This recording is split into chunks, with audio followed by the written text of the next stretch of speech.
है बच्चों, तो स्वागत है physics academy by DP sir में। तो आज हम लोग एक टॉपिक्स पढ़ेंगे, सर्कुलर मोशन, वृत्तीय गति। क्लास 11th में फिजिक्स के फर्स्ट पेपर में एक टॉपिक्स है वृत्तीय गति। उस टॉपिक के बारे में पढ़ेंगे। हम लोग जानेंगे कि सर्कुलर मोशन क्या होता है, वृत्तीय गति हम लोग कहते किसे हैं। तो देखिए वृत्तीय गति क्या होता है, फिजिक्स है ये। चलिए, वृत्तीय गति, सर्कुलर मोशन। देखिए, जब कोई वस्तु किसी वृत्तीय पथ पर गति करे, कोई भी वस्तु हो और वह वस्तु किस पथ पर गति कर रही है, वृत्तीय पथ पर, तो जब वो वृत्तीय पथ पर गति करती है तो उस स्थिति में वस्तु की जो गति होती है उस गति को कौन सी गति बोलते हैं, वृत्तीय गति बोलते हैं। जब कोई वस्तु किसी वृत्तीय पथ पर गति करती है तो उसे उस वस्तु की वृत्तीय गति कहते हैं।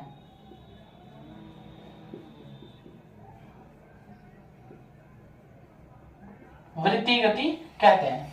वृत्तीय गति में क्या होता है कि जैसे कोई पिंड किसी वृत्तीय पथ पर बार बार गोल गोल घूम रहा है तो उसकी गति वृत्तीय गति कहलाती है। जैसे एग्जांपल में लिख सकते हैं कि पृथ्वी सूर्य के चारों ओर क्या करती है, वृत्तीय पथ पर घूमती है, मतलब वृत्ताकार पथ पर घूम रही है।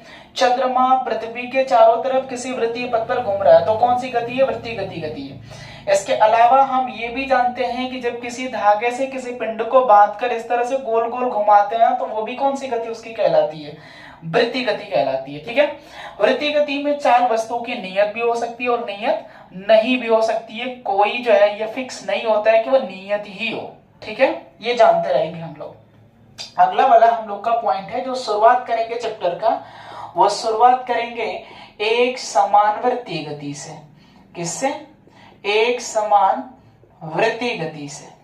ठीक है, एक समान क्या वृत्तीय गति में देखेंगे ध्यान से। यहां पर जब भी कोई वस्तु किसी भी वृत्तीय पथ पर एक समान चाल से गति करे, कौन सी, एक समान चाल से, तो जब कोई वस्तु किसी वृत्तीय पथ पर एक समान चाल से गति करती है तो उस स्थिति में वस्तु की गति कौन सी गति कहलाती है, एक समान वृत्तीय गति कहलाती है।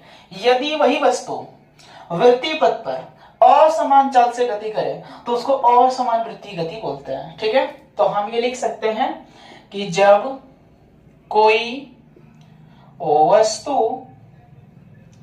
किसी वृत्तीय पथ पर एक समान चाल से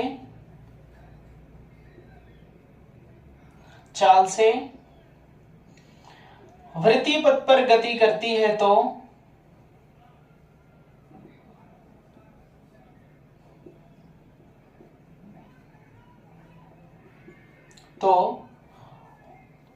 वस्तु की गति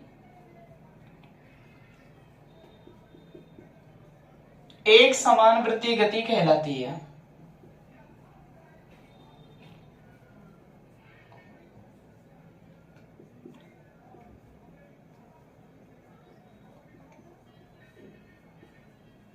वस्तु की गति कौन सी गति, एक समान वृत्तीय गति कहलाती है। फिर से सुन लेंगे कि जब कोई वस्तु किसी वृत्तीय पथ पर एक समान चाल से गति करे तो उस गति को वस्तु की कौन सी गति बोलते हैं, एक समान वृत्तीय गति।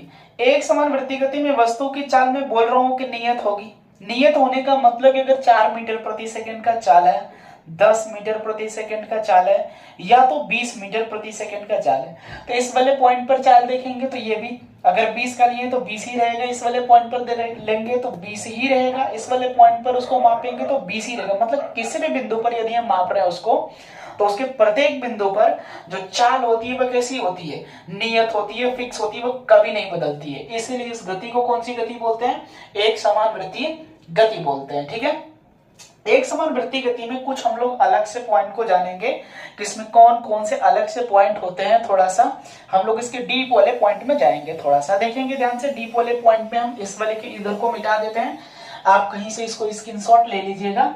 ठीक है, चलिए, एक समान वृत्तीय गति में पहला पॉइंट यह है कि जब भी कोई वस्तु किसी भी वृत्तीय पथ पर गति करती है तो उसकी चाल नियत होती है, अगर वह एक समान वृत्तीय गति कर रही है तो। ठीक है, तो जब कोई वस्तु एक समान वृत्तीय गति करती है तो वस्तु की चाल नियत होती है। ठीक है, परंतु वेग की दिशा परिवर्तित होती रहती है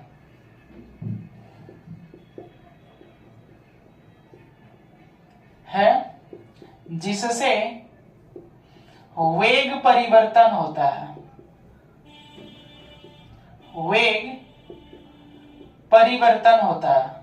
तो जब भी कोई वस्तु किसी एक समान चाल से वृत्तीय गति कर रही होगी तो चाल फिक्स होगी, मैं पहले ही बता दिया हूं, लेकिन उसके हर एक बिंदु पर वेग की दिशा लगातार क्या होती रहती है, बदलती रहती है, जिससे वस्तु के वेग में क्या होता है, परिवर्तन होता है। तो वस्तु के वेग में किस तरह से परिवर्तन होंगे, उसके हर एक बिंदु पर वेग की दिशा किस तरह से बदल रही होगी, ये थोड़ा सा हम लोग ध्यान से देखेंगे कि किस तरह से बदल रही है।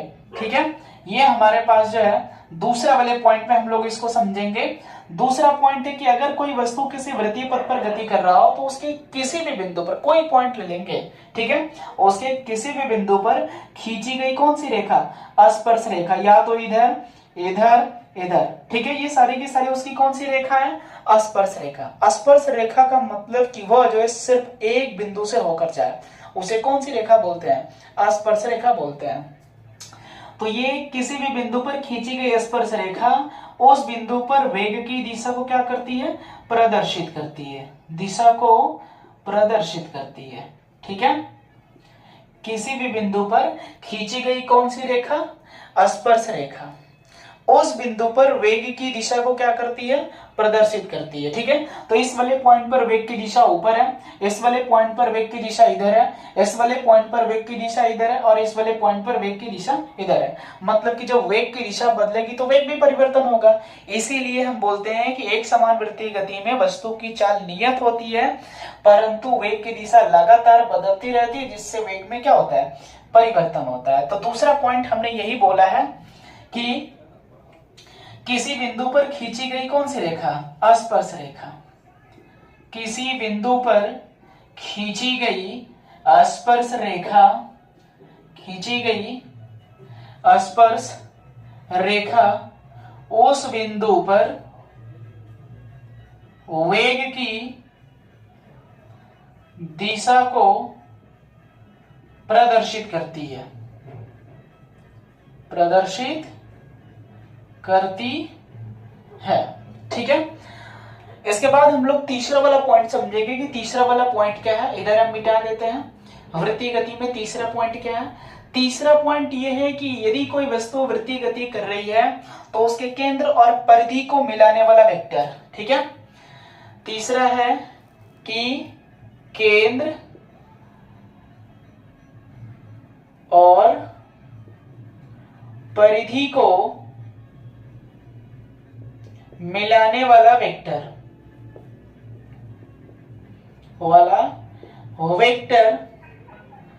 त्रिज्य वेक्टर कहलाता है, या उसको बोलते हैं त्रिज्य सदिश, त्रिज्य वेक्टर कहलाता है, या उसी को कौन सा सदिश बोलते हैं, त्रिज्य सदिश बोलते हैं। देखिए ध्यान से, ये कोई वस्तु है किसी वृत्तीय पथ पर गति कर रहा है तो केंद्र और परिधि को मिलाने वाला वेक्टर कौन सा वेक्टर कहलाता है, त्रिज्य वेक्टर कहलाता है, इसी को त्रिज्य वेक्टर बोलते हैं। ठीक है, चौथा वाला पॉइंट हम लोग ध्यान से देखेंगे, जो फोर्थ नंबर पॉइंट है, ये वाला 4, जिसको चौथा पॉइंट बोलते हैं। चौथा पॉइंट ये है कि जो त्रिज्य वेक्टर होता है ये स्पर्श रेखा पर सदैव लंब होता है। ठीक है, कहीं भी किसी बिंदु से ले लेंगे, यहां पर हमने मान लिया कि केंद्र हो गया और ये वाला जो है त्रिज्य वेक्टर हो गया, और इसी बिंदु से हमने किसी स्पर्श रेखा को खींच दिया तो ये स्पर्श रेखा पर क्या हो गया, लंब हो गया। अच्छा, जैसे मान लो कि इस वाले पॉइंट पर हमने किसी स्पर्श रेखा को खींचा तो त्रिज्य वेक्टर जब यहां से मिलाएंगे तो कितने डिग्री एंगल पर, 90 डिग्री एंगल पर है। मतलब कि त्रिज्य वेक्टर स्पर्श रेखा पर क्या होता है, लंब होता है। कब, जब वस्तु कौन सी गति कर रही हो, वृत्तीय गति कर रही हो। ठीक है, तो हम लिख सकते हैं कि त्रिज्य वेक्टर स्पर्श रेखा पर लंब होता है। लंब का मतलब कितने डिग्री कोण पर होगा, 90 डिग्री कोण पर होगा। या हम ये भी बोल सकते हैं कि त्रिज्य वेक्टर और स्पर्श रेखा को मिलाने वाला बिंदु कितने डिग्री कोण पर होता है, 90 डिग्री कोण पर होता है, या इसको बोल सकते हैं ये लंब होता है। तो ये हमारी एक समान वृत्तीय गति रही। इसके बाद वृत्तीय गति पढ़ा दिए हैं। एक समान वृत्तीय गति में जो पॉइंट थे उस पॉइंट को हमने बता दिया है। अगला हम लोग को पॉइंट ये पढ़ना है कि कोणीय विस्थापन क्या होता है, एंगुलर डिस्प्लेसमेंट क्या होता है। एंगुलर डिस्प्लेसमेंट के बारे में हम लोग थोड़ा सा समझेंगे, तो इसको आप कहीं स्क्रीनशॉट ले सकते हैं। एंगुलर डिस्प्लेसमेंट के बारे में जान लेते हैं थोड़ा सा। एंगुलर डिस्प्लेसमेंट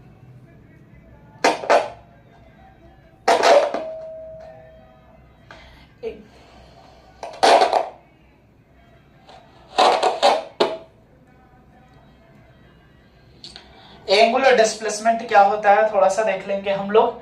इतना तो हम लोग पढ़ चुके हैं। अगला हम लोग को पॉइंट पढ़ना है एंगुलर डिस्प्लेसमेंट। ठीक है, चलिए, जिसको हम लोग बोलते हैं कोणीय विस्थापन। ठीक है, एंगुलर डिस्प्लेसमेंट, कोणीय विस्थापन। ठीक है, एंगुलर डिस्प्लेसमेंट मतलब कोणीय विस्थापन। कोणीय विस्थापन से पहले हम लोग एक पॉइंट ये भी पढ़ चुके हैं कि विस्थापन क्या होता है। ठीक है, विस्थापन का मतलब कि जब भी कोई वस्तु, ठीक है, गति कर रही हो तो वस्तु की प्रारंभिक स्थिति और अंतिम स्थिति के बीच की जो न्यूनतम दूरी होती है उसी को हम लोग विस्थापन बोलते हैं। तो विस्थापन एक तरह से डिस्टेंस की बात हो रही है, प्रारंभिक और अंतिम वाले पर। लेकिन कोणीय विस्थापन को देखेंगे एंगुलर डिस्प्लेसमेंट, जब भी कोई वस्तु जो किसी वृत्तीय पथ पर गति कर रहा हो। वृत्तीय पथ पर का मतलब गोल गोल घूम रहा हो। ठीक है, तो हम मान लेते हैं कि ये इसकी कौन सी है, प्रारंभिक स्थिति है, प्रारंभिक स्थिति है। ठीक है, और प्रारंभिक स्थिति से ये इस वाले पॉइंट पर आ गया। ठीक है, तो इस वाले पॉइंट पर आया होगा तो कुछ ना कुछ जो एंगल बना होगा। ये एंगल हमें नहीं पता, इस एंगल को हम मान लेंगे डेल्टा थीटा। अब डेल्टा थीटा हमने क्यों मान रखा हुआ है, इसको थीटा भी मान सकते थे। देखिए, ये पॉइंट ए है, ये पॉइंट कौन सा है, बी है। हम जब किसी भी चीज का मापन करते हैं तो एक हम निर्देशांक ज्यामिति लेते हैं, एक्स अक्ष और वाई अक्ष। यदि कोई वस्तु की ये प्रारंभिक स्थिति रही होगी तो ये कुछ ना कुछ एंगल बनाया होगा। इस एंगल को हम मान लेते हैं थीटा1 बनाया, और ये इसकी पॉइंट ए से इस वाले पॉइंट पर आ गया, जो पॉइंट हमारा कौन सा है, बी है। तो अभी भी इसको कहां से मापेंगे, हम एक्स अक्ष से ही मापेंगे। तो ये कौन सा हो गया हमारा, थीटा2 हो गया। अब हमें सिर्फ ये वाला मान निकालना है, तो बड़े वाले मान में से छोटे वाले मान को घटा देंगे, तो थीटा2 माइनस थीटा1 इज इक्वल टू कितना हो जाएगा, डेल्टा थीटा। इसीलिए हम कोणीय विस्थापन को क्या मान रखे हैं, डेल्टा थीटा मान रखे हैं। तो जब कोई वस्तु अपने प्रारंभिक स्थिति से जितना कोण घूमता है वही उसका कौन सा विस्थापन कहलाता है, कोणीय विस्थापन। जब कोई वस्तु अपने प्रारंभिक स्थिति से जितना कोण घूमता है वही उसका कौन सा विस्थापन है, कोणीय विस्थापन है। ठीक है, लिख लेते हैं कि जब कोई वस्तु अपने प्रारंभिक स्थिति से जितना कोण घूमता है उसे कोणीय विस्थापन कहते हैं। और कोणीय विस्थापन को किससे प्रदर्शित करते हैं, डेल्टा थीटा से कोणीय विस्थापन कहते हैं। ठीक है, इसको किससे प्रदर्शित करते हैं, डेल्टा थीटा से। मान लेंगे कि जब बिंदु ए से बी पर गया होगा तो इसका रेखीय विस्थापन कितना है, डेल्टा यस है। ठीक है, माना पिंड आर त्रिज्या के वृत्तीय पथ पर बिंदु ए से बी पर जाने में रेखीय विस्थापन डेल्टा यस दूरी तय करे तो पिंड का कौन सा विस्थापन निकाल लेंगे? कोणीय विस्थापन। तो कोणीय विस्थापन को हम किससे प्रदर्शित करते हैं? डेल्टा थीटा से। और एक तरह से हम कोण निकाल रहे हैं, तो कोण बराबर सूत्र क्या होता है? चौक बटे में त्रिज्या। चौक हमारा कौन सा? ए और बी, और रेडियस हमारा ये है, ठीक है। तो ए बी बटा में आर, ए बी को हम लिख सकते हैं कितना? डेल्टा एस अपॉन आर, ठीक है। तो ये हमारा कौन सा विस्थापन है? कोणीय विस्थापन। कोणीय विस्थापन एक तरह से कोण लिया गया है, तो यदि हम इसका मात्रक निकालेंगे तो मात्रक इसका कितना आ जाएगा? रेडियन। क्या होता है इसका मात्रक? रेडियन। इसकी बीमा नहीं होगी, क्योंकि हम पहले से जानते हैं कि जिसका कोण का मात्रक रेडियन होता है उसकी कोई बीमा नहीं होती है, तो ये बीमाहीन राशि है। कौन? कोणीय विस्थापन, ठीक है। आई होप आपको समझ में आ गया होगा। इसके आगे वाली टॉपिक जो है मैं अगले वीडियो में पढ़ाऊंगा, ठीक है। आज के लिए बस इतना ही है। आप मेरे चैनल को सब्सक्राइब कीजिए, लाइक कीजिए और अधिक से अधिक शेयर कीजिए, ठीक है।